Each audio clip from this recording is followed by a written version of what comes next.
नमस्कार, good evening.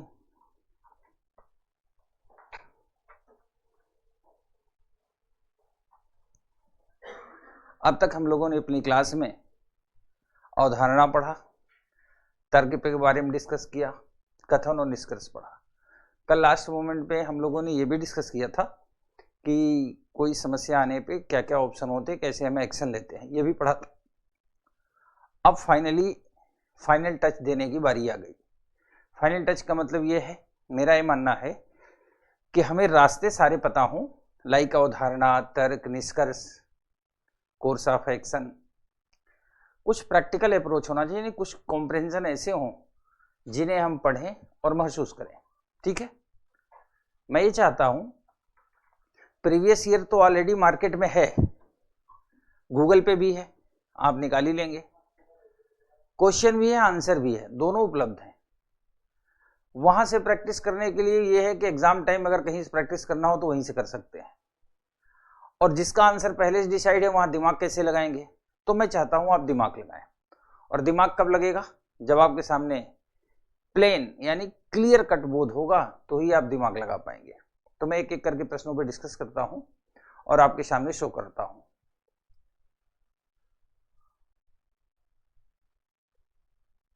आज बच्चा, दरअसल मैं हूं प्रयागराज में, तो आज मैं संगम में गया था महाकुंभ में स्नान करने, इसीलिए मेरे मस्तक पे टीका लगा हुआ है। वैसे मैं जनरली जब क्लास में पढ़ाता हूँ तो किसी भी धार्मिक चिन्ह के साथ नहीं होता, क्योंकि हमारे कई तरह के विद्यार्थी होते हैं, सब धर्मों को मानने वाले होते हैं, सब जाति और समुदाय से होते हैं। टीचर होने के नाते हमारा जो धर्म है वो कर्म और जाति तीनों एक ही है, वो उसका नाम है अध्यापक, टीचर। कोई मुझसे पूछे आपकी जाति क्या है तो टीचर, और धर्म क्या है तो टीचर। लेकिन कई बार सामाजिक मान्यताओं को मानना पड़ता है, तो मैं वहीं सीधा आया हूं आपकी क्लास लेने के लिए। अब मैं आपके सामने एक कॉम्प्रिहेंशन देने जा रहा हूं, बट आप मेरी स्टाइल में कॉम्प्रिहेंशन को आज अटेम्प्ट करना। मेरी स्टाइल क्या है कि जिस वक्त आप कॉम्प्रिहेंशन को पढ़ रहे होंगे आपको नोट करने की जरूरत नहीं है। जैसे कोई बच्चे होंगे लिखने लगते हैं, क्योंकि कॉम्प्रिहेंशन बहुत बड़ा होगा और आप उसे नोट करेंगे तो आपके लिए दिक्कत ही पैदा होगी, क्योंकि टाइम ज़्यादा लगेगा और नोट करने का बहुत समय भी नहीं होगा। तो मैं चाहता हूं आप उसको नोट न करना, पढ़ना। कैसे पढ़ोगे ये भी मैं डिस्कस कर दूं। जैसे मैं किसी टॉपिक को पढ़ता हूं, कॉम्प्रिहेंशन ही नहीं, किसी भी सब्जेक्ट को, यहां तक कि ट्रेन में, बस में, फ्लाइट में सफर करते वक्त अगर मेरे हाथ में कोई पुस्तक है यानी बुक है तो उसे मैं कैसे पढ़ता हूं ये मैं आज आपसे शेयर कर रहा हूं। जिस वक्त मैं पढ़ रहा होता हूं उस वक्त मेरे दिमाग में उस टॉपिक के अलावा कुछ और नहीं चलता, यानी इंटरेस्ट के साथ पढ़ना। पहली बात, एक एक लाइन को पढ़ते वक्त उसको महसूस करना। एक होता है पढ़ना, फॉर्मेलिटी करना, एक होता है लाइन को पढ़ते जाना, उसको महसूस करना कि जो राइटर है वो क्या कहना चाहता है। इस पैराग्राफ में या इस टॉपिक में राइटर अपनी बात को हमारे तक कैसे पहुंचाना चाहता है, और वो आप तभी सीख पाओगे जब आप उसमें डूबोगे। सवाल यह है कि हर सब्जेक्ट आप घर पढ़ते हो, एक दिन में कोई बदलाव नहीं होता है, मैं भी जानता हूं, लेकिन फिर भी कोशिश तो कर सकते हैं। आज उसको ट्रायल तो ले ही सकते हैं कि किसी भी सब्जेक्ट के यानी किसी भी टॉपिक को पढ़ते वक्त, मान लो 1 पेज है, 2 पेज है, 10 पेज है, तो कैसे उसमें हम डूब सकते हैं और कैसे उसकी एनालिसिस कर सकते हैं, ये आज हम सीखते हैं। तो मैं आपके सामने पहला कॉम्प्रिहेंशन लाऊंगा और आप सबसे मेरा अनुरोध है कि कॉम्प्रिहेंशन की एक एक लाइन को पढ़ना नहीं, आज उसमें डूब जाना, उतर जाना, उस कॉम्प्रिहेंशन के मर्म को समझना और एक एक लाइन को ही समझते चलना, जल्दबाजी मत करना। लास्ट में प्रश्न आएगा। मेरा पूरा विश्वास है कि जो लोग लाइव हैं इनमें से 100% तो कुछ हो ही नहीं सकता, पर मैक्सिमम लोग सही आंसर तक पहुंचेंगे, ये मेरी गारंटी है। बस आप उसको आनंद लेके पढ़ना। और आज पहली बार एक बार मेरे से कहने से ऐसा करके देख लो, क्योंकि रोज तो हम किसी पढ़ने के मुद्दे पर लाइव होते नहीं, सब्जेक्ट चलते हैं। आज फर्स्ट टाइम हम इस पे लाइव हैं कि किसी टॉपिक को या किसी पैराग्राफ को पढ़ करके हम सोचेंगे क्या। ठीक है, तो देखिए पहला क्वेश्चन,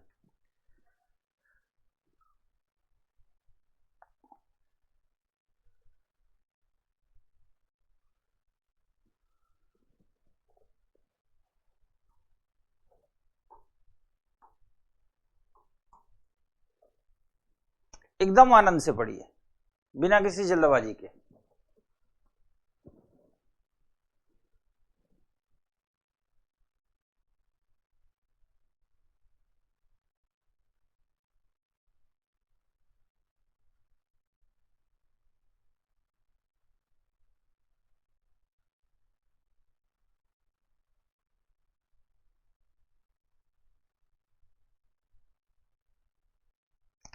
सिद्धार्थ संभवतः आज मेरे हिसाब से तो मैं लास्ट क्लास ही रखता हूं इसे, लेकिन अगर आप लोग कहोगे तो एक आध क्लास में प्रीवियस ईयर की भी करवा दूंगा। वैसे मेरा मानना है कि प्रीवियस ईयर सेल्फ सोचने के लिए होते हैं।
ठीक है Aarti and Nishi, I will try, जरूर मैं कोशिश करूंगा। वैसे मैं प्रीवियस ईयर के पक्षधर में कभी नहीं रहता, कारण क्या है कि मैं इतने टाइम से पढ़ा रहा हूं, मुझे लगता है किसी मेरे विद्यार्थी का नुकसान न हो। और प्रीवियस ईयर तो सेल्फ भी प्रैक्टिस की जा सकती है, लेकिन फिर भी आप लोग कहोगे तो मैं जरूर कोशिश करूंगा कि प्रीवियस ईयर भी करवा दूं, ज्यादा नहीं, 1-2 साल के करवा दूंगा।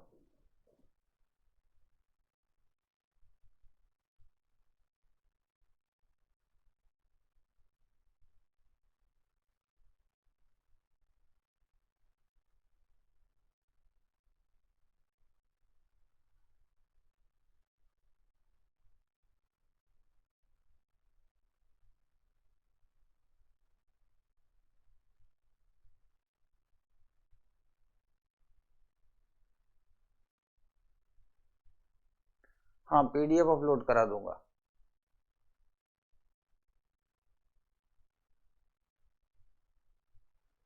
आप लोगों ने इसको अच्छे से पढ़ लिया होगा। अब मैं आपके सामने क्वेश्चन दे देता हूं इसका, और उसके बाद मैं सीधा एक्सप्लेनेशन पे आऊंगा।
मेरे ख्याल से मैक्सिमम लोगों ने आंसर सोच रखा है ना। ठीक है, अब इसको मैं एक्सप्लेन कर रहा हूं। ओके, एकदम आनंद के साथ एक्सप्लेन करेंगे, कोई जल्दबाजी नहीं, कोई घबराहट नहीं। एक एक शब्द को, एक एक लाइन को आनंद के साथ जिएंगे। और आज आप मेरे तरीके से पढ़ना सीखो, उसे मुझे पूरा भरोसा, क्योंकि आपके ऑप्शन हमें दिख रहे हैं आंसर, तो जाहिर सी बात है लोगों ने सीरियस होके पढ़ा है, मन लगा के पढ़ा है, एक एक शब्द एक एक लाइन को जिया है, इसलिए उनके आंसर भी सही हैं। Maximum students are right in the favour of answer. लेकिन मैं ये कहना चाहता हूं कि जिन लोगों ने नहीं भी पढ़ा है, नहीं भी देखा है, वो देखें कि कैसे हम पढ़ते हैं। और अच्छा, पढ़ना भी तेजी से है, समझना भी तेजी से, और एग्जाम में आंसर भी तेजी से देना है। क्योंकि अगर एक कॉम्प्रिहेंशन छोटा सा मीडियम टाइप का और एक प्रश्न उससे दिया रहेगा तो हमारे पास 3 मिनट के आसपास टाइम होता है। और कहीं मान लिया हमने जनरल मेंटल एबिलिटी में या बेसिक न्यूमरेसी में थोड़ा टाइम बचाया है, जैसे मैंने आपको याद होगा मैंने कहा था कोडिंग, डिकोडिंग, नंबर सीरीज, है ना, कैलेंडर, क्लॉक, हर प्रश्न के लिए हमारे पास 3 मिनट का टाइम होता है। 40 प्रश्न करने हैं हमें, सही सही। तो 120 मिनट में 40 को डिवाइड करेंगे तो 40 से डिवाइड करेंगे 3 मिनट आएगा पर क्वेश्चन। लेकिन कई प्रश्न ऐसे होंगे जहां हम 1 मिनट में कर लेंगे, कई ऐसे होंगे जिन्हें हम 40 सेकंड में कर लेंगे, कुछ ऐसे भी होंगे जिन्हें हम 2 मिनट में कर लेंगे। तो जो हमारा मिनट बचता है, सेविंग अकाउंट में पैसा आता है यानी टाइम, उस टाइम का यूटिलाइजेशन हम कॉम्प्रिहेंशन में कर सकते हैं। अच्छा, बेसिक न्यूमरेसी कंडीशन है कि कई बार इस लेवल का क्वेश्चन देता है बेसिक न्यूमरेसी का कि आर्यभट्ट स्वयं आकर उसको हल नहीं कर सकते 4 मिनट में। तो जब आर्यभट्ट ही नहीं हल कर सकते तो फिर सामान्य व्यक्ति कैसे हल करेगा। तो दरअसल सीसेट, आज मैं फिर बता दूं लास्ट मोमेंट पर, कि सीसेट रीजनिंग और मैथ नहीं, अगर आप इसको मैथ और रीजनिंग में डिवाइड करते हो तो आप बहुत बड़े धोखे में हो। सीसेट एक कम्बो पैक है। पेपर बनाने वाली इस तरह से पेपर सेट करते हैं कि लगभग 10 से 12 क्वेश्चन आसान हो, लगभग 10 से 12 एकदम आसान हो। एकदम आसान मतलब जिसको कुछ ना आता हो वो नहीं कर पाएगा, जिसको आता हो वो कर लेगा। उसके बाद 15 क्वेश्चन थोड़ा सा मीडिएट मतलब मॉडरेट लेवल का देते हैं, फिर क्वेश्चन का लेवल बढ़ा देते हैं। और general mental ability, analytical ability, logical reasoning, basic numeracy और यहां तक कि कॉम्प्रिहेंशन, इनके प्रश्नों का जो अनुपात रखते हैं वो इस तरह रखते हैं कि कोई वन साइडेड न होने पाए, एक्सट्रीम न जाने पाए। तो इसके लिए क्या करेंगे, कॉम्प्रिहेंशन अगर छोटा है और हमारे पास टाइम की बचत है, यानी हमारे पास मिनट और सेकंड हैं, तो हम एक कॉम्प्रिहेंशन में 3 से 3.5 से 4 मिनट भी दे देंगे तो कोई अपराध नहीं होगा। लेकिन वो जो 3.5 मिनट होंगे वो बड़े, जैसे कहते हैं, इंपॉर्टेंट होने चाहिए। पढ़ते वक्त हमारा फोकस होना चाहिए और समझ भी होनी चाहिए। अब आप देखिए, इसको मैं पढ़ता हूं और कैसे एक एक शब्द को एक्सप्लेन करूंगा, आप देखिएगा। ऐसी साक्षरता, साक्षरता मतलब होता है लिटरेसी। जैसे आपको याद होगा ना कि राष्ट्रीय साक्षरता अभियान चला था, गांव में पहले दादी नानी पढ़ी लिखी नहीं होती थी। आज भी आप रेयरेस्ट ढूंढेंगे गांव में तो बहुत से लोग मिल जाएंगे जो दस्तखत नहीं करते, सिग्नेचर नहीं करते, अंगूठा लगाते हैं।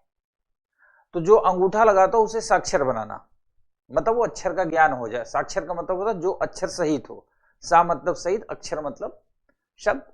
तो अक्षरों का जिसे ज्ञान हो जाए वो क्या है, साक्षर है। ऐसी साक्षरता जो शब्दों के अलावा परिस्थितियों का बोध कराती है, शिक्षा बन जाती है। उसका ये कहना है कि अगर साक्षरता मतलब इतनी ही हो कि आपको केवल अक्षर का ज्ञान हो, लेकिन वो शब्दों के साथ साथ, जैसे हम शब्द पढ़ते हैं ना, जैसे बचपन पढ़े होंगे कमल, चहल, टहल, नल, है ना, खग, फिर मात्रा वाला पढ़े होंगे इमली, वह घर जाती है, वह घर आता है, ऐसा पढ़े थे। तो शब्दों का बोध कराई थी साक्षरता। तो ऐसी साक्षरता जो शब्दों के अलावा परिस्थितियों का बोध कराती है, शिक्षा बन जाती है। ठीक है। इसके विपरीत जब शिक्षा जीवन और समाज की परिस्थिति से कट जाती है तब वह साक्षरता बनकर रह जाती है। ये भी सच है कि अगर शिक्षा की उपयोगिता नहीं है हमारे जीवन में तो सिर्फ साक्षरता और कुछ नहीं है। हकीकत यही है। आप बीए पास हैं, एमए पास हैं, कुछ भी बीएससी है, एमएससी है, अगर उसका व्यवहारिक ज्ञान आपको नहीं है, प्रैक्टिकल यूटिलाइजेशन नहीं है, तो क्या है आपके लिए, साक्षरता है। तो गांव का जो दादाजी है या दूर की जो नानी जी है, जैसे वो अंगूठा छापे वैसे हमें, क्या ही डिफरेंस है हमारे उनमें। क्योंकि हमें परिस्थितियों का अगर बोध नहीं करा पा रही तो शिक्षा कैसी है, साक्षरता है। 20वीं सदी में शिक्षा का ऐसा मूल्यांकन भारत समेत उन सभी देशों में हुआ जो इंग्लैंड या अन्य यूरोपीय देशों के उपनिवेश रहे हैं। और यह भी बात सच है कि जो उपनिवेश मतलब होता है कि मतलब नजदीक का निवेश, मतलब ऐसा स्थान जहां वो उनका कब्जा रहा हो।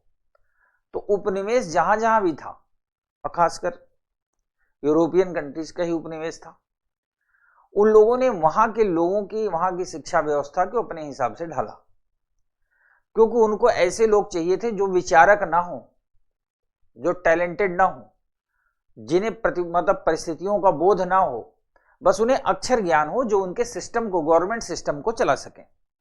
इसीलिए आप देखिए इस क्लास में बहुत से ऐसे विद्यार्थी होंगे जो बचपन में स्कूल जाने पर रोते होंगे, कई ऐसे होंगे जो 10 बार मार खाए होंगे, कई लोगों को तो घर वाले हाथ पैर सहित उठा के ले जाते हैं, स्कूल में डिपॉजिट कराते हैं कि जाओ स्कूल में रहो।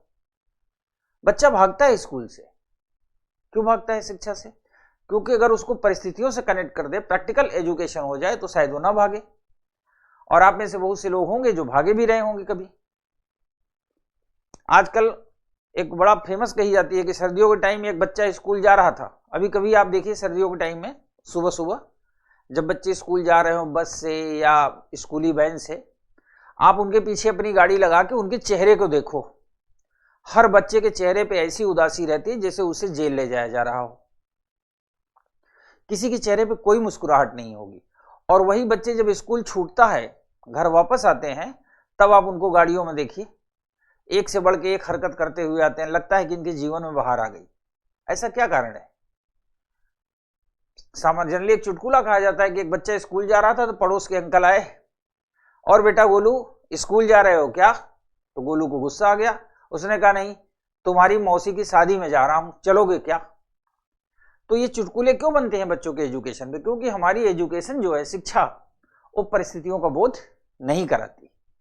मैं आपको सिर्फ ये सिखाने की कोशिश, ये कॉम्प्रहेंशन से नहीं सिखा रहा, मैं आपको ये सिखा रहा कि किसी भी सब्जेक्ट को, किसी भी पेज को जब आप पढ़ें तो कैसे उसमें इंटरेस्ट जनरेट करके पढ़ सकते हैं। 20वीं सदी में शिक्षा का ऐसा अवमूल्यन भारत समेत उन सभी देशों में हुआ जो इंग्लैंड या अन्य यूरोपीय देशों के उपनिवेश रहे, और अब 9 उपनिवेशी अंतरराष्ट्रीय संबंधों को निभा रहे हैं।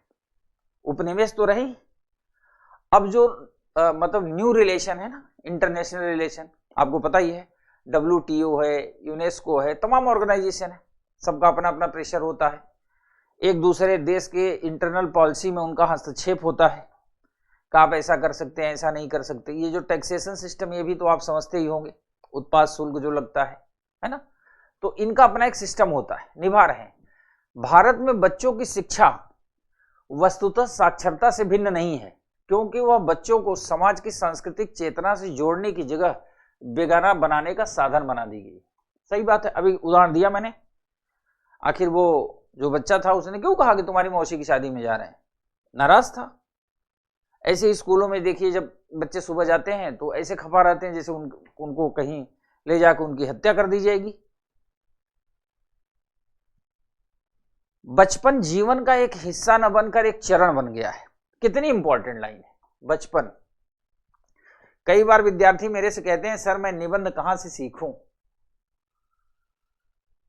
कहां सीखना है? कितनी बढ़िया लाइन है ना, कि बचपन जीवन का एक हिस्सा न बनकर एक चरण बन गया है। अब आप ये सोच रहे हैं कितनी बड़ी फिलोसॉफिकल लाइन है, हिस्सा न बनना पर चरण बनना, दोनों में क्या अंतर है? हिस्सा का मतलब होता है आप कनेक्टेड है, हिंसा का मतलब क्या होता है? कनेक्टेड है, और इसमें कनेक्टेड नहीं है, ये क्या है? चरण है। जैसे यूपीएससी आप प्रीलिम्स दे देते हैं, है ना, तो प्रीलिम्स जो है पूरी यूपीएससी का हिस्सा नहीं, एक चरण है, चरण। और हिस्सा क्या होता है? हिस्सा ये होता है कि जैसे हम, अब हमारी शरीर, ये मेरा हाथ हमारे शरीर का क्या है? हिस्सा है। आपका दिमाग आपके शरीर का क्या है? हिस्सा है, चरण नहीं है। प्रारंभिक परीक्षा यूपीएससी का एक चरण है, यानी प्रारंभिक परीक्षा हुई, कुछ लोग बाहर हुए, कुछ अंदर हुए, अब मेंस की बारी आ गई। समझ गए होंगे आप। तो बचपन जीवन का एक हिस्सा न बनकर एक चरण बन गया है, जिसमें रहते हुए जीवन की तैयारी तो की जा सकती है, पर जीवन जिया नहीं जा सकता। कितनी बढ़िया बात कही रही है। जीवन की तैयारी तो की जा सकती है, यानी हम एजुकेटेड हो गए, सेल्फ फीलिंग आ गई कि मैं बहुत टैलेंटेड हूं, I am graduate, I am MSc and MA, but कह रहे ना, जीवन जीने की तैयारी की जा सकती है, जीवन जिया नहीं जा सकता। जीवन जिया नहीं जा सकता, इसका मतलब क्या हुआ? जीवन कौन जीता है? जब आपके जीवन में कष्ट ना हो, आप आनंदित हो, पॉजिटिव हो। ऐसा कब संभव है? जब आपके पास ज्ञान होगा, नॉलेज होगा। यानी जो शिक्षा आपने ली है वो आपको व्यवहारिक परिस्थितियों का बोध करा दे। जैसे सर्दी आएगी तो ठंड लगेगी लगेगी, अब सर्दी में दुखी नहीं होना, गर्मी आएगी तो गर्मी लगेगी लगेगी, गर्मी से दुखी नहीं होना। क्यों नहीं दुखी होंगे? क्योंकि अब आपको परिस्थितियों का बोध है कि ये सीजन है, बदलते हैं। हमारे देश का क्लाइमेट ऐसा है कि सर्दी भी आएगी, गर्मी भी आएगी, बरसात भी आएगी। बहुत लोग इसी को लेकर रोना रोते हैं। अभी देखिए, किसी घर जाइए, लाइट कट जाए तो लोग कहेंगे अच्छा लाइट कटवा दिए, उसमें उसका कोई योगदान नहीं है, लेकिन लोग कहते हैं। या किसी घर जाइए, लाइट आ जाए, मान ली काफी देर से लाइट नहीं है, गर्मी में लोग मर रहे हैं, तब तक आप पहुंच गए, लाइट एकाएक आ गई, कहेंगे वाह भाई वाह, आप आए, बाहर आई, लाइट लेके आ गए। न किसी के जाने से लाइट कटी है और न किसी के आने से लाइट आई है, लेकिन क्या है कि हम परिस्थितियों को बोध नहीं कर पाते। स्कूल की चारदीवारी केवल सुरक्षा का साधन नहीं रह गई है, वह बचपन और सामाजिक जीवन को एक दूसरे से अलग रखने वाली सीमा बन गई है। दरअसल स्कूल में बाउंड्री होती है, चारदीवारी होती है, हकीकत में होती तो सुरक्षा के लिए ही है। पर ये राइटर क्या कहना चाहता है कि जो एजुकेशन सिस्टम है, बच्चे इतना दुखी हैं कि 13, 14, 16, 17, 18 का टेबल तब याद किए थे ना, आज याद है उनको। स्क्वायर क्यूब तब भी नहीं कर पाते थे, अब भी नहीं कर पाते। यानी जो चार दीवारी थी उस समाज से उनको डिस्कनेक्ट करती है, कनेक्ट नहीं करती। राइटर क्या चाहता है? अगर इसी में अवधारणा पूछता तो राइटर क्या चाहता है कि शिक्षा ऐसी हो जो व्यक्ति को कनेक्ट करे, कहां से? समाज से। अब आते हैं हम सीधा क्वेश्चन पे। इस परिच्छेद द्वारा दिया गया सर्वाधिक, ध्यान देना, तर्कसंगत और निर्णायक संदेश कौन सा है? याद रखना, सर्वाधिक, इस पे जरूर फोकस करना है। मैं आपको बता चुका हूं, सर्वाधिक का मतलब होता है अधिक तो हो सकता है एक से ज्यादा हो, एक से ज्यादा ऑप्शन ऐसे हो सकते हैं जो ड्रॉ हो रहे हो, लेकिन जो सर्वाधिक निर्णायक मैसेज हो उस पर फोकस करना है। पश्चिमी देशों ने उपनिवेशों की शिक्षा व्यवस्था को बर्बाद कर दिया, इसको हम होल्ड पे रखेंगे। भारत की शिक्षा नीति पुरानी पद्धति पे आधारित है, ये तो बात तो बिल्कुल नहीं है। स्कूल बचपन को मारने का उपकरण बन गया है, ये होल्ड पे भी, ये भी होल्ड पे है। सामाजिक संदर्भ से विलक शिक्षा औचित्यहीन है। This is the logical and decisive message. सर्वाधिक तर्कसंगत और निर्णायक संदेश, option D is the right answer.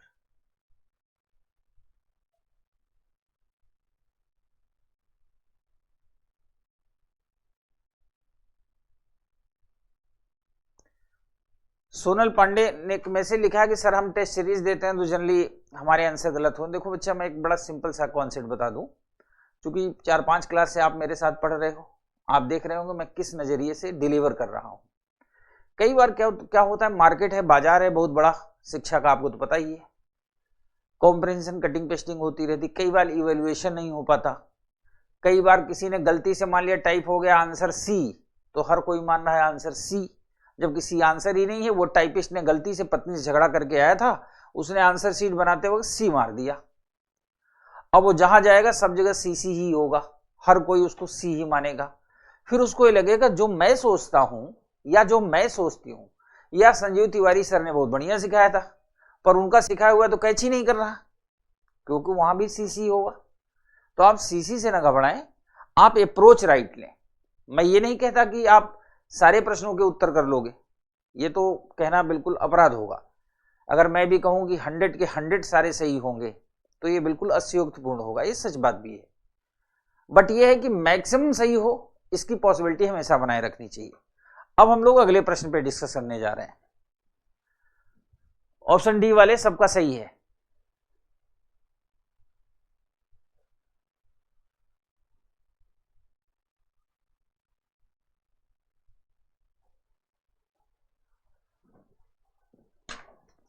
अगला प्रश्न ये है,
रिंकी चौधरी, इसका ब्लैक बोर्ड का कलर कैसे चेंज होगा?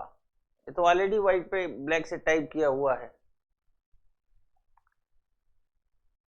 फिर मैं देखता हूं क्या हो सकता है।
श्रद्धा पाठक जी, ऑलरेडी जो क्लासेस में मैं क्वेश्चन करवा देता हूं वो पीपीटी तो अपलोड होती है।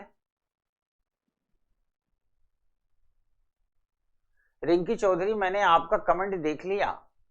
आपने लिखा था सर कलर चेंज करवा दीजिए। चूंकि मैं इंजीनियर नहीं हूं ना, टीचर हूं, और ये व्हाइट पे ब्लैक से टाइप हुआ है, फिर भी मैं ट्राई करता हूं, टेक्निकल टीम से बोलता हूं।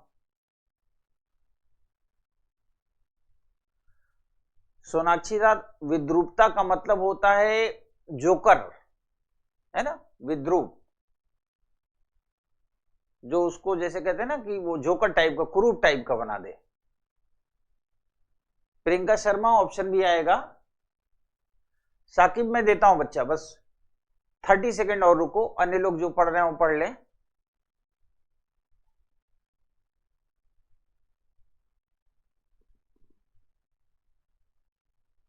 सजन कुमार यादव, आप अपनी सलाह अपने पास रखिए, पहले आप इसे देखिए।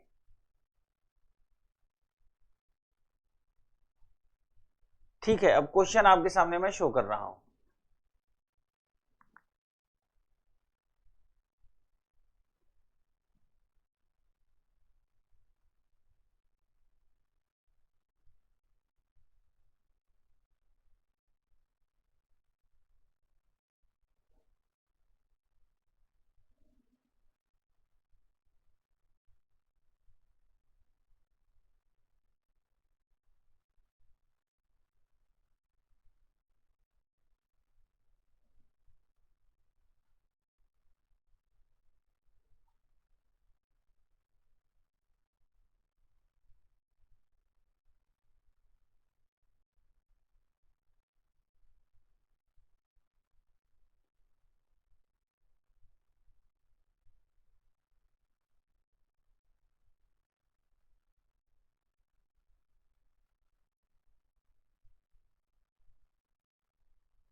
हाँ Shraddha Pathak, option C is correct answer.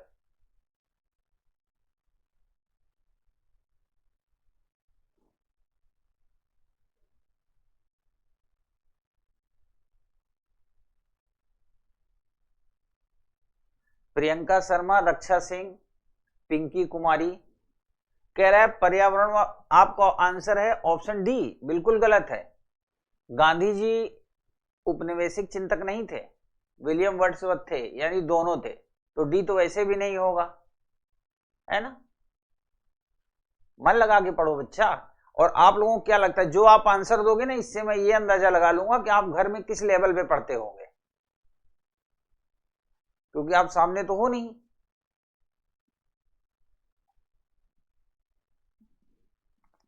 कुछ तो सीधा अभी भी रजाई में होंगे, तो मैं आपको इसे भी नहीं देख सकता, है ना।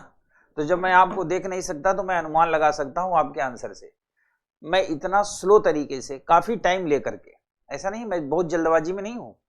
जरूरत पड़ेगी 2 क्लास ले लेंगे, जरूरत पड़ेगी 3 क्लास लेंगे, पर ये केजीएस है ना, खान ग्लोबल स्टडी, यहां इंडस्ट्री तो हो ही नहीं सकता, और मेरी क्लास में तो बिल्कुल नहीं हो सकता। तो जब तक आप सीखेंगे नहीं तब तक हम सिखाते रहेंगे, बशर्ते आप सीखने की कोशिश तो करो, ध्यान से पढ़ो। और मैं नहीं कहता कि एक बार में आपका आंसर सही हो जाएगा, मेरी स्टाइल करो ना। प्रश्न पढ़ा, 4 ऑप्शन दिखे, तो उसको जो आपको लगता है ये भी हो सकता है उसको होल्ड पे रखो, और जो लगता है बिल्कुल नहीं वो उसको काट दो। अब मान लिया 2 होल्ड पे हो गए या 3 पे, फिर उनमें देखो, ऐसे किया। अब देखो, इसको मैं अटेम्प्ट करता हूं, आप देखना। पर्यावरणवाद की पहली लहर में ही, अब पढ़ते वक्त फील करो कि पर्यावरणवाद क्या है, पर्यावरण क्या है और पर्यावरणवाद क्या है, फील करो, महसूस करो। पर्यावरणवाद की पहली लहर में ही, और फील कैसे किया जाता है वो भी सीखो।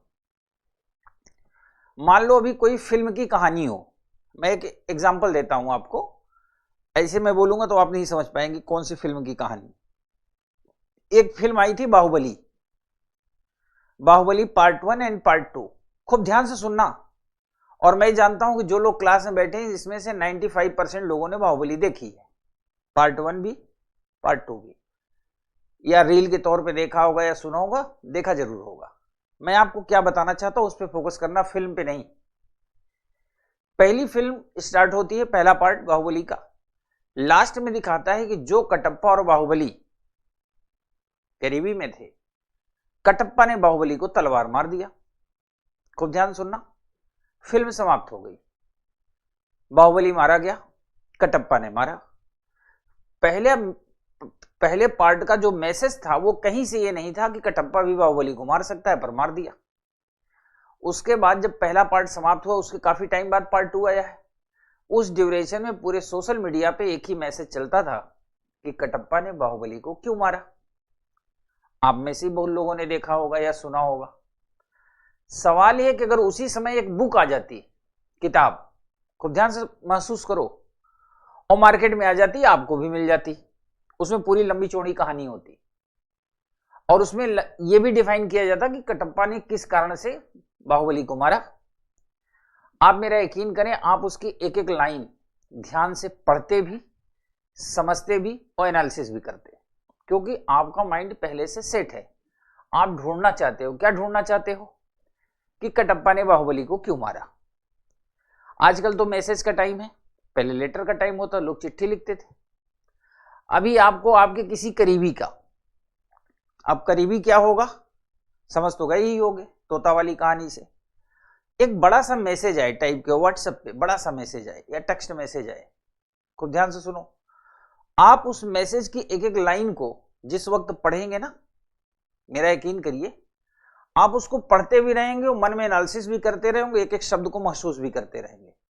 कभी आप ऐसा किए होंगे तो आपको पता होगा।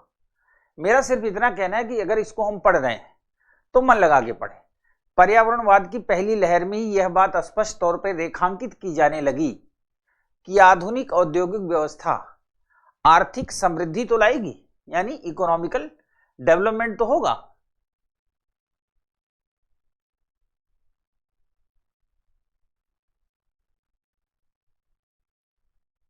ठीक है,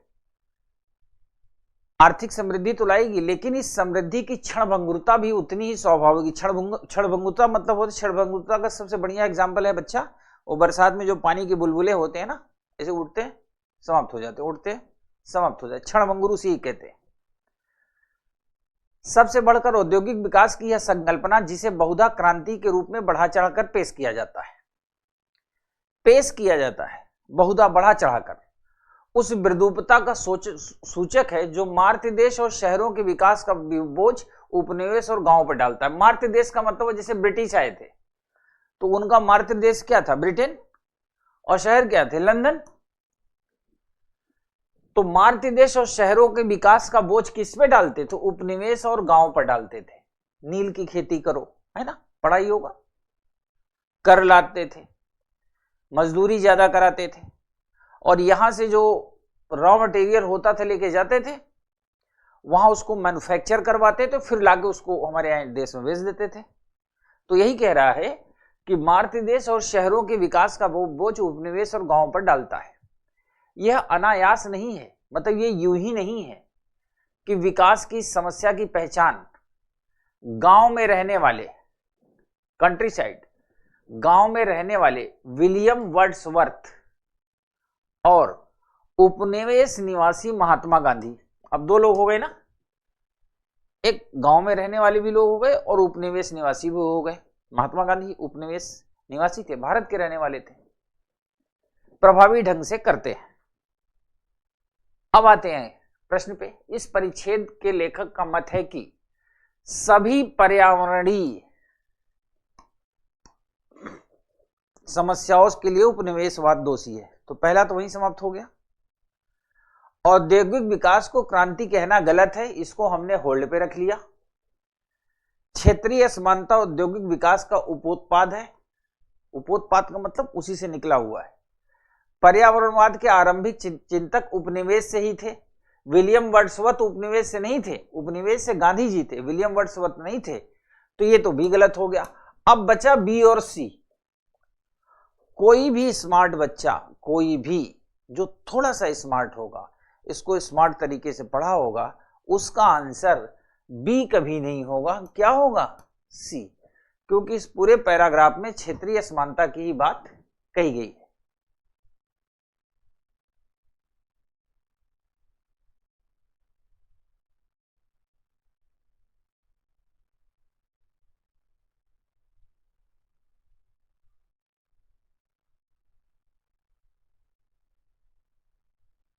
ठीक है बच्चा, तो आनंद लेके पढ़ो। मुझे लगता है ये दोनों जो पैराग्राफ मैंने आपके सामने दिए, इसको आप न सिर्फ अटेम्प्ट किए बट आपने आनंद भी लिया होगा। धीरे धीरे थोड़ा सा टेक्निकल भी करते चले जाएंगे।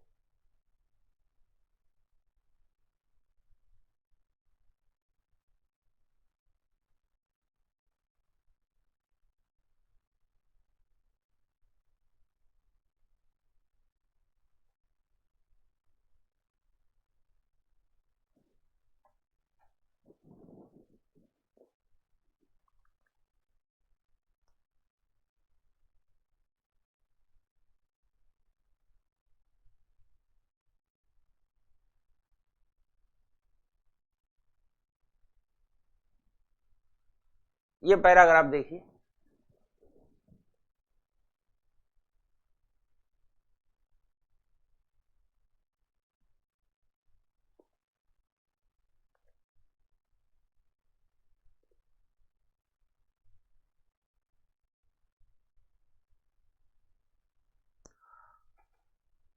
दया कुमार, उपोत्पाद का मतलब होता है कि जैसे एक होता उत्पाद, प्रोडक्शन, प्रोडक्ट सुना ही होगा। उत्पाद यानी किसी चीज का जो उत्पादन हो, क्या कहा जाता है? उत्पाद कहा जाता है। जैसे चीनी, गुड़, गन्ने का एक उत्पाद है। उसी तरह एक होता उपोत्पाद, यानी उसके बाद का। अब जैसे गुड़ से चाय बन गई, गुड़ को पानी में घोल के शरबत बना दिया गया, तो गुड़ का उपोत्पाद हो गया। चीनी का उपोत्पाद हो गया, मतलब गन्ने का। जैसे चीनी से मिठाई बन गई, तो मिठाई गन्ने का उपोत्पाद है। उत्पाद है चीनी, उपोत्पाद है मिठाई।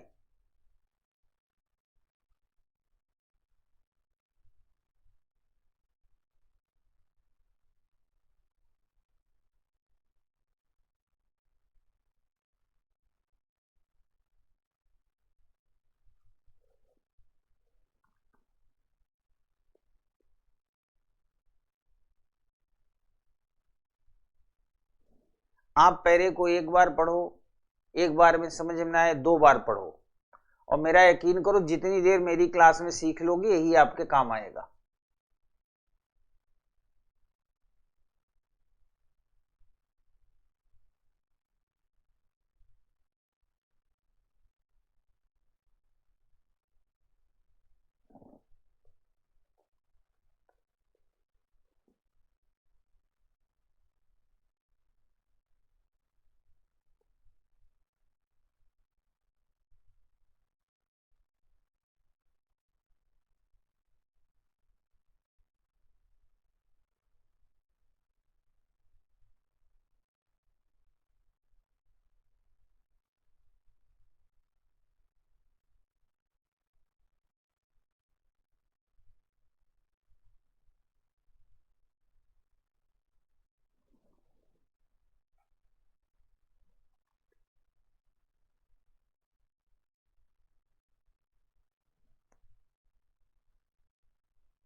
ठीक है बच्चा।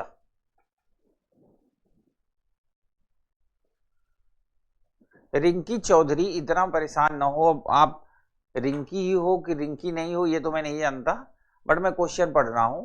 आपके मोबाइल में कोई प्रॉब्लम होगी, लाइट कम होगी, कोई ना कोई समस्या होगी, वरना सबको दिख रहा है क्वेश्चन। अब मुझे दिख रहा है तो आपको भी दिखना चाहिए, आप तो अभी यंग हो। भारत में बहुत कम लोग यह मानते हैं, देखो टॉपिक को पढ़ते वक्त फील करना, जैसे मैं पढ़ता जाऊंगा। भारत में बहुत कम लोग यह मानते हैं कि उनके बच्चों का जीवन राजनीति द्वारा नियंत्रित होता है। बहुत कम लोग मानते हैं बात, जबकि होता सबका है। बच्चों के बारे में सोचते समय ज्यादातर माता पिता परिवार की परिधि के बाहर नहीं जाते। वो अपने बच्चों के बारे में जब सोचते हैं तो वो अपने परिवार को ही एक, जैसे कहते हैं, स्टेट मान लेते हैं, उसी के अकॉर्डिंग सोचते हैं कि हम ऐसा कर देंगे ऐसा। आप यकीन करें कि समाज और देश में रहने वाला हर व्यक्ति होने वाले विकास से यानी डेवलपमेंट से भी प्रभावित होगा, और डेवलपमेंट नहीं होगा तो उससे भी प्रभावित होगा। एजुकेशन सिस्टम प्रभावित होगा, ट्रांसपोर्टिंग प्रभावित होगा, हवा पानी सड़क बिजली सब प्रभावित होगी। बड़ा फैक्ट है, इससे हम अलग नहीं हो सकते। बच्चों के बारे में सोचते समय ज्यादातर माता पिता परिवार की परिधि के बाहर नहीं जाते। परिवार को एक राज्य निरपेक्ष इकाई के रूप में देखते हैं। वो सोचते हैं ना, सापेक्ष मत होता है तुलनात्मक, निरपेक्ष मतलब बिल्कुल अलग है ना। और सत्ता को परिवार निरपेक्ष इकाई के रूप में, यानी परिवार और दोनों को एक दूसरे निरपेक्ष समझते हैं। इस दृष्टिकोण ने परिवार को सत्ता के लिए अत्यंत उपयोगी सिद्ध किया। परिवार को सत्ता के लिए अत्यंत उपयोगी सिद्ध किया मतलब जैसे सत्ता है वो तो परिवार के द्वारा ही आएगी ना। लोग वोट डालेंगे तभी तो सत्ता आएगी, पर जो वोट डाल रहे हैं उनको ओवरऑल मतलब नहीं है, बस डालना है। जैसे मान लिया कल्लू सिंह लड़ रहे हैं तो कल्लू सिंह नहीं जीतना चाहिए, चाहे लल्लू सिंह जीत जाए, ऐसी टेंडेंसी होती है, यानी प्रतिशोध की भावनाएं होती। हम दरअसल जिस समाज में, जिस देश में, जिस घर में रहते हैं, हमारा पूरा परिवार, हमारा पूरा स्ट्रक्चर, हमारा जब शब्द मैं इस्तेमाल कर रहा हूं तो उसमें आप भी आते हो, आप सारे लोग आते हैं, वो पॉलिटिकल सिस्टम से प्रभावित होंगे ही होंगे।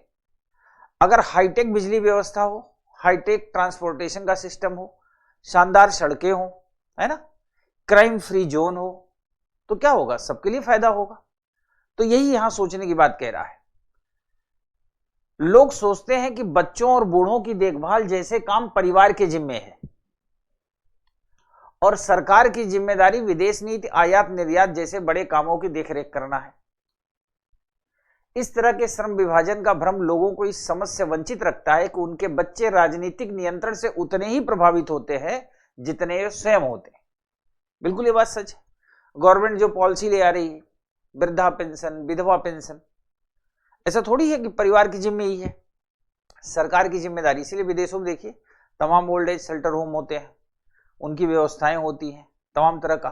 तो दरअसल गवर्नमेंट तो पूरे परिवार की जिम्मेदारी के लिए है, यानी उस राष्ट्र और राज्य में रहने वाले हर व्यक्ति के लिए जिम्मेदारी लेनी चाहिए, और लेते भी हैं समय के साथ धीरे धीरे। तो कुल मिलाकर वो ये कहना चाहता है कि लोग ये सोचते हैं कि बच्चे राजनीति से प्रभावित नहीं होते, पर वो होते हैं उतने ही जितने की वो। अब आते हैं हम प्रश्न पर।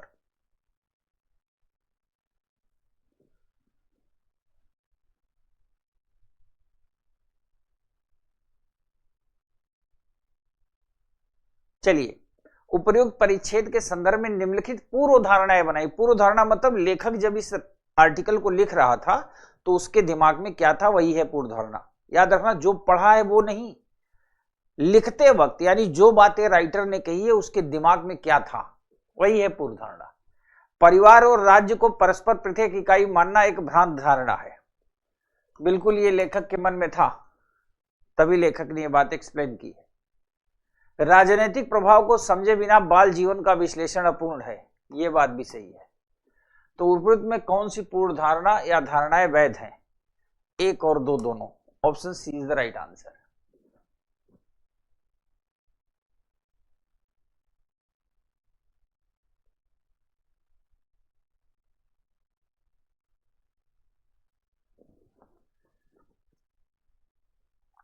निशा, सीसेट में आपको कॉन्फिडेंस इसलिए नहीं आ रहा है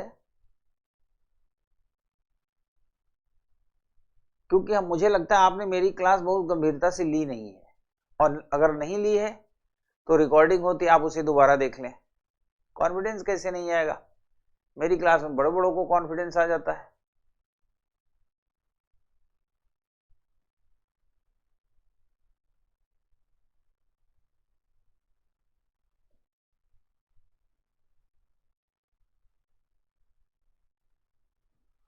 ऑप्शन सी।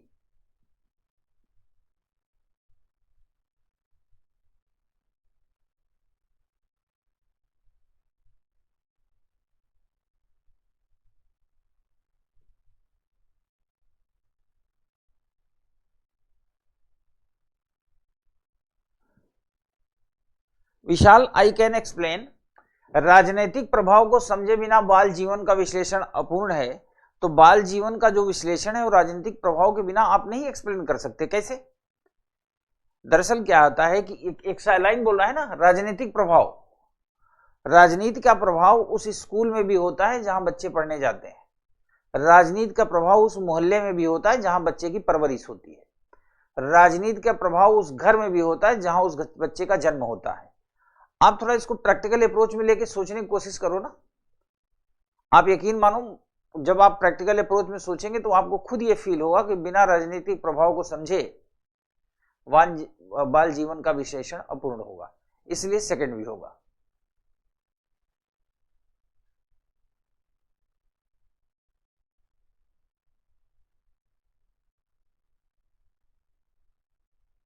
ठीक है, आगे बढ़ते हैं बच्चा।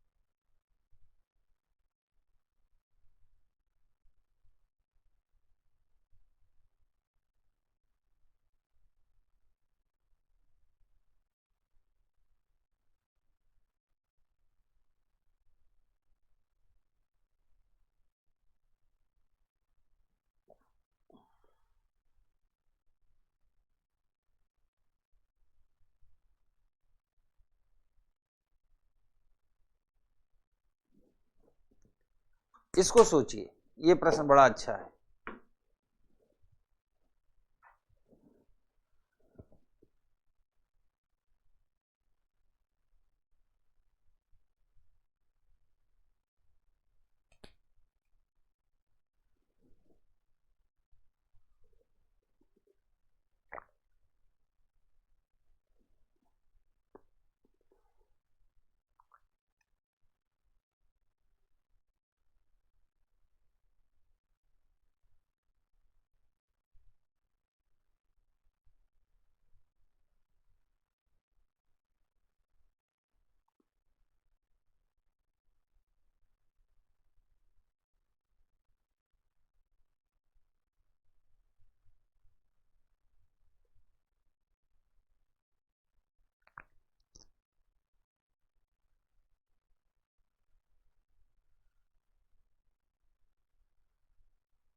बिल्कुल, अभी मैं प्रयागराज में ही हूं।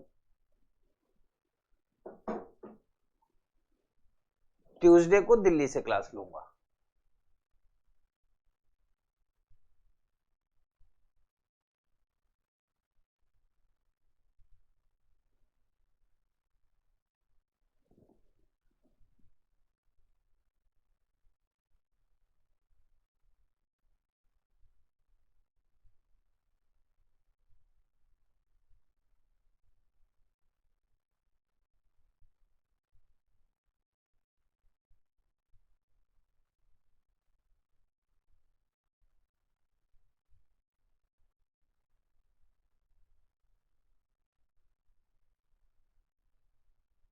विस्मयकारी मतलब होता है आश्चर्यचकित।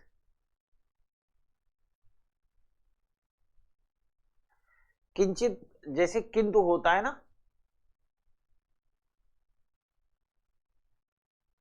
अन्योन्याश्रित का मतलब हो गया कि जैसे मतलब जैसे कहते हैं ना एक दूसरे पे आश्रित होना। ये साहित्यिक शब्द है बच्चा, हिंदी माध्यम से हो इतना तो समझना पड़ेगा ना।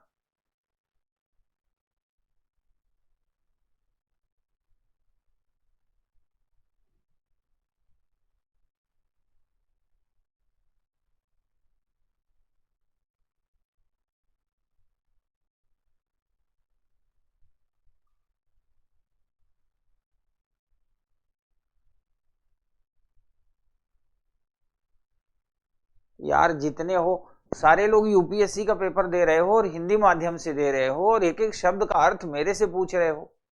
अब ये भी सीख लो, जैसे किसी शब्द का अर्थ आपको ना समझ में आए, मैं आपको एक तरीका बता देता हूँ। वैसे तो अगर आप आईएएस की तैयारी कर रहे हो या जीवन में कुछ बड़ा करना चाहते हो तो शब्दों का अर्थ पता होना चाहिए।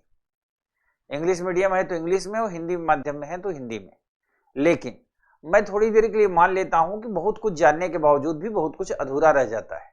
उस कंडीशन में क्या करेंगे आप? उस कंडीशन में पैरा को आगे और पीछे पढ़ेंगे, एक बार में नहीं 2 बार 3 बार पढ़ेंगे तो जो शब्द होगा जिसका अर्थ आप सटीक अनुमान नहीं लगा पा रहे हैं आप लगा लेंगे। तो घबराए नहीं, मैं ट्राई करता हूं। रूढ़ि की रूढ़िग्रस्त परिभाषा हमें छोड़नी होगी। रूढ़ि माने होता है परंपरा, समझ रहे हो? वैसे रूढ़ि को परंपरा कहना थोड़ा सा उचित नहीं होगा, क्योंकि रूढ़ि अलग शब्द है, परंपरा अलग शब्द है। सुनने में लगता है रूढ़ि मतलब होता है एकदम जटिल, परंपरा थोड़ा सा शब्दों से ही लगता है कि थोड़ी सी फ्लेक्सिबल होगी। परंपराएं फ्लेक्सिबल हो सकती हैं, रूढ़ियां कभी भी फ्लेक्सिबल नहीं होती। तो कह रहा है रूढ़ि की रूढ़िग्रस्त परिभाषा। रूढ़ि की रूढ़िग्रस्त परिभाषा का मतलब होता है रूढ़ि हमने बना रखी अपने एक दायरे में, लेकिन बना रखी, चलिए कोई बात नहीं, बना रखने में कोई अपराध नहीं। फिर उसकी जो परिभाषा हम करते हैं, एक्सप्लेनेशन, वो खतरनाक होती है। जिसे कहना कि रूढ़ि की रूढ़िग्रस्त परिभाषा हमें छोड़नी होगी, हमें उदार दृष्टिकोण से उसका नया और विशालतर अर्थ लेना होगा।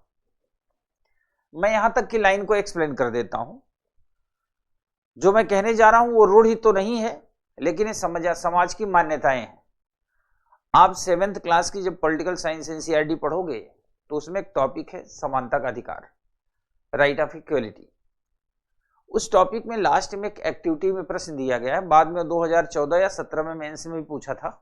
उस प्रश्न में कह रहा है, खूब ध्यान सुनना, इसको महसूस करना। मेरी क्लास कथावाचन नहीं होती, महसूस करने की क्लास होती है। उसमें प्रश्न में कहता है एक्टिविटी में कि प्रायः हमारे समाज में कहा जाता है कि लड़कियां यह काम कर सकती हैं और यह काम नहीं कर सकती। तूने समानता के अधिकार की प्राप्ति कहां हुई?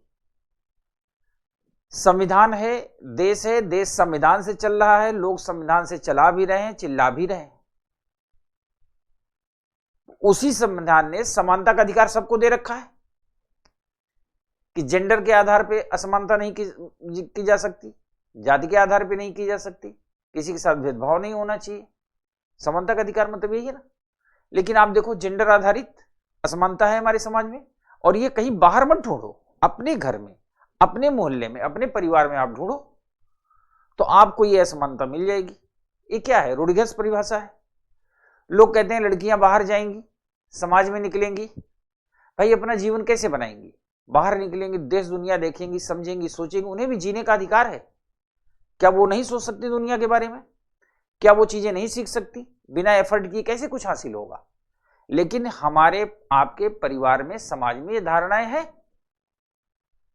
लड़के के मुद्दे पर डिस्कशन करते वक्त या निर्णय लेते वक्त किसी को दिक्कत नहीं आती, आसानी से थोड़ा सा फ्लेक्सिबल होता है। जब वही मुद्दा लड़कियों पे आता है तो कठिन हो जाता है, रूढ़िग्रस्त हो जाता है। नहीं लड़की है, उस तरह नहीं भेजेंगे इतनी दूर, बड़ा वहां का माहौल खराब है, पता नहीं जाने क्या हो जाए।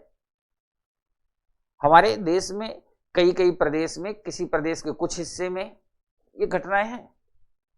कुछ विशेष जैसे स्थान पर रहने वाले लोगों में इस तरह की अवधारणाएं हैं। जबकि वो जिन अवधारणाओं से ग्रस्त हैं, वो जिन अवधारणाओं की बात करते हैं, वो आप भी समझ रहे हो, मैं भी समझ रहा हूं। और वो अवधारणाएं ऐसी होती है वो हर जगह उपलब्ध है। ऐसा नहीं है को जब समाज में निकलेगा सीखेगा जानेगा, बल्कि जब सीखेगा जानेगा तो दुनिया में आगे बढ़ जाएगा, सीखेगा नहीं जानेगा नहीं तो हमेशा पीछे रहेगा। तो यहां पर जो ये लाइन है, ये मैंने इसीलिए कहा ना कि जब आप घर पे भी कोई टॉपिक को पढ़ें, अब जो आज मैंने डिस्कस कर लिया अब आपके दिमाग से कभी नहीं निकलेगा। रूढ़ियों की रूढ़िग्रस्त परिभाषा, यानी रूढ़ियां तो हैं, परंपराएं तो हैं, पर उसको हम रूढ़िग्रस्त तरीके से छोड़ने होंगे। हमें उदार दृष्टिकोण से उसका नया और विशालतर अर्थ लेना होगा। हमें सबसे पहले यह समझना होगा रूढ़ि अथवा परंपरा कोई बनी बनाई चीज नहीं है। ध्यान देना, ये बनी बनाई चीज नहीं है जिसे साहित्यकार ज्यों का त्यों पा या छोड़ सकता है, मिट्टी के लोंदे की तरह अपना या फेंक सकता है। हमें यह किंचित विस्मयकारी तथ्य स्वीकार करना होगा, मतलब हमें यह आश्चर्यचकित तथ्य स्वीकार करना होगा कि परंपरा स्वयं लेखक पर हावी नहीं होती, बल्कि लेखक चाहे तो परिश्रम से उसे प्राप्त कर सकता है। ठीक है, लेखक की साधना से ही रूढ़ी बनती है। लिखते लिखते बोलते बोलते ही तो रूढ़ियों का निर्माण हो जाता है और मिलती है। साहित्यकार के लिए आवश्यक है कि साहित्यिक में और जीवन में आसीत और अस्ति का जो अचिर हो गया है उसका और जो चिर है उसका, और इन दोनों की परस्परता अन्योन्याश्रितता का ज्ञान उसमें बना रहे। अन्योन्याश्रितता का मतलब एक दूसरे पे आश्रित होना। अस्ति माने होता है होना, आसीत मतलब जो हो चुका है, अचिर मतलब जो स्थिर ना हो, चिर मतलब जो स्थिर हो गया हो। बड़ी सिंपल सी बात है। अब हम चलते हैं इसके प्रश्न पर। प्रश्न में क्या कहता है, इस परिच्छेद से निकलने वाला मूल भाव क्या है? मूल भाव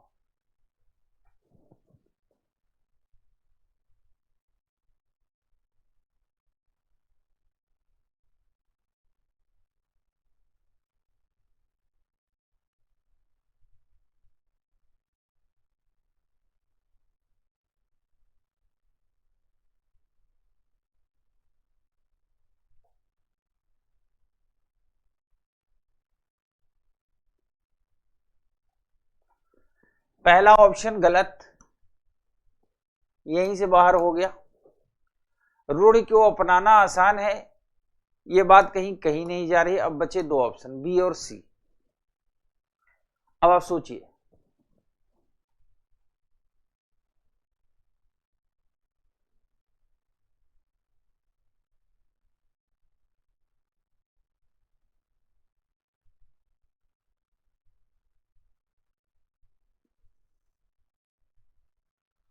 option B is the right answer. Option B is the right answer.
अगला प्रश्न,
प्रश्न को मैं पढ़ता हूं, ठीक है। इसको क्या इशू है ये तो मैं नहीं जानता, बट मैं पढ़ता हूं। शिक्षा को प्रतियोगिता का आधार बनाने के लिए प्रमाण पत्र की व्यवस्था की गई, ठीक है, और संपूर्ण शिक्षा को एक क्रमबद्ध तैयारी का रूप दिया गया। जैसे आप 5th पास हो गए, 10th पास हो गए, 12th पास हो गए, किस पे आधारित है? प्रमाण पत्र पे तो आधारित है। तो वही ये बात कह रहा है कि संपूर्ण शिक्षा को एक क्रमबद्ध तैयारी का रूप दिया गया। कक्षा और प्रमाण पत्र की व्यवस्था का सीधा प्रभाव शिक्षा को जीवन तथा आय के उत्पादन से काट देना हुआ। ये तो जो पहला हमने पैरा पढ़ा था ना, ये लगभग उसी का बड़ा भाई है। अनपढ़ समाज के जो बच्चे शिक्षा के स्तर पर आगे बढ़े, उन्हें अपने पैतृक उद्यम तथा उत्पादक परिवेश से कटकर कक्षाओं की बाधा दौड़ कबूल करनी पड़ी। लेकिन कबूल करने मात्र से वे इस दौड़ में उन प्रतियोगियों की बराबरी नहीं कर सकते थे जिन्हें शिक्षा विरासत में मिली थी। नवागत प्रतियोगियों को पहुंच बहुत सीमित रहनी स्वाभाविक थी। साधनों की सीमा और प्रतियोगिता के कठिनतर होते जाने से वे वहां तक नहीं पहुंच सकते थे जहां पहुंचकर वे पूर्वारंभियों यानी जो पहले आरंभ किए हैं के बराबर बैठ सकते। वे केवल स्थानीय या इकाई स्तर की ताकत वाले स्थानों तक पहुंच सके। उनकी विडंबना यह थी कि वे अपनी दुनिया से कट गए, लेकिन शिक्षितों के दायरे में बहुत भीतर तक नहीं पहुंच सके। दरअसल ये कहना चाह रहा है, शिक्षा व्यवस्था पे ही कमेंट है। जैसे जिनके परिवार, दादाजी आईआईटी प्रोफेसर, दादी जी आईआईटी की प्रोफेसर थी, है ना, पापा मम्मी आईआईटी किए, फिर वो अमेरिका चले गए, अब उनके बच्चे भी आईआईटी पढ़े, वो वहां सेटल हो गए।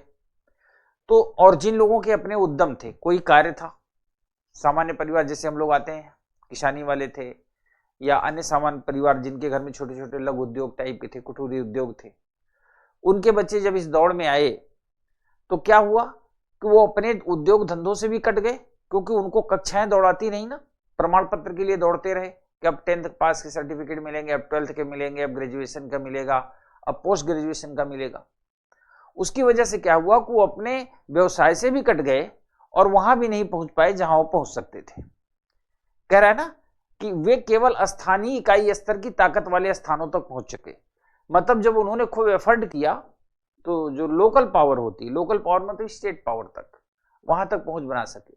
उनकी पावर यूनिवर्सल नहीं हो सकी, बहुत बड़े दायरे में नहीं जा सकी, और उसी को लास्ट में कहता है वो दुनिया से, वे अपनी दुनिया से कट गए लेकिन शिक्षितों के दायरे में बहुत भीतर तक नहीं पहुंच सके। अब आप इसका मतलब तो समझ गए होंगे कुल मिला के। निम्नलिखित में कौन सी सर्वाधिक तार्किक, याद रखना सर्वाधिक यहां भी है, तार्किक और तर्कसंगत पूर्वधारणा है जो कि उपयुक्त परिच्छेद से बनाई जा सकती है। शिक्षा व्यवस्था को प्रमाण पत्र रहित बनाने की आवश्यकता है। शिक्षा में प्रतियोगिता विद्यार्थियों को हतोत्साहित करती है। सामाजिक संदर्भ और उत्पादन प्रणाली से जुड़ी शिक्षा ही उपयोगी है। वर्तमान शिक्षा व्यवस्था से पिछड़ों को कोई लाभ नहीं मिलता। डी तो वैसे भी बाहर हो गया,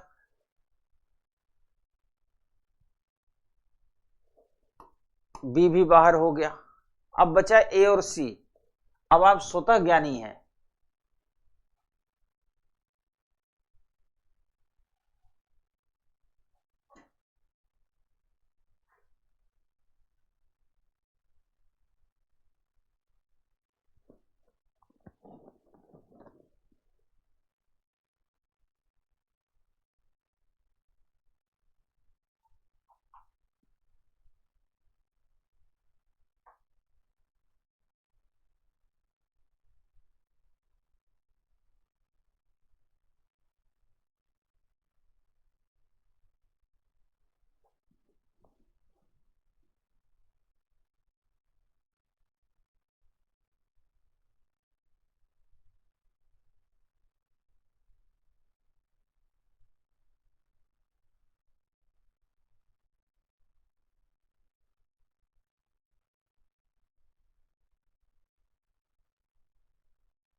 ठीक है बच्चा।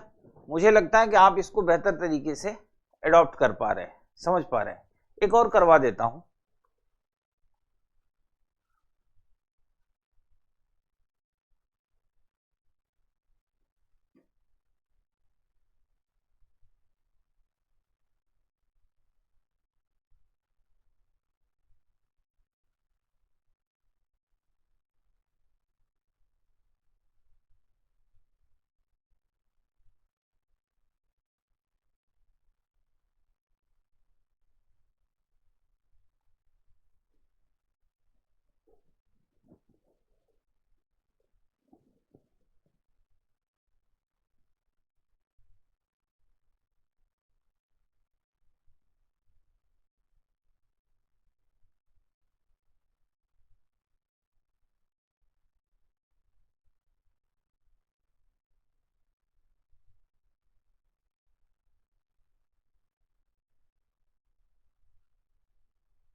ये है क्वेश्चन।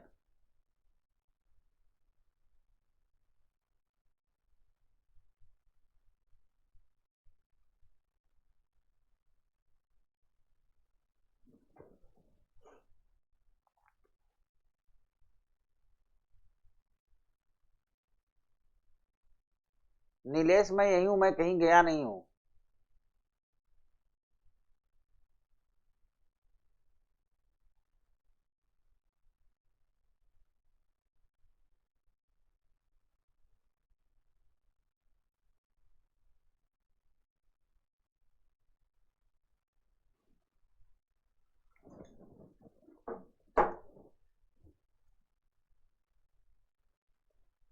तालीम का अर्थ क्या है?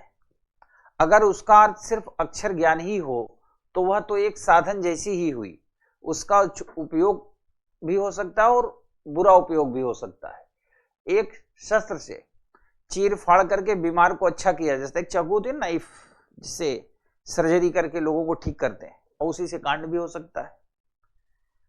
और वही शस्त्र किसी की जान लेने के लिए भी काम में लाया जा सकता है। अक्षर ज्ञान का भी ऐसा ही है। बहुत से लोग उसका बुरा उपयोग करते हैं, यह तो हम देखते ही हैं। उसका अच्छा उपयोग प्रमाण में कम ही लोग करते हैं। यह बात अगर ठीक है तो उससे यह साबित होता है कि अक्षर ज्ञान से दुनिया को फायदे के बदले नुकसान ही हुआ है। ठीक है, अब आते हैं ऑप्शन पे। उपरोक्त परिच्छेद में से निम्नलिखित में कौन सा सर्वाधिक सारभूत संदेश व्यक्त किया गया? शिक्षा एक साधन मात्र है, गलत। शिक्षा से दुनिया को नुकसान पहुंचा है, गलत। शिक्षा का अर्थ केवल अक्षर ज्ञान नहीं है, होल्ड पर। शिक्षा के फायदे सीमित हैं, option C is the right answer.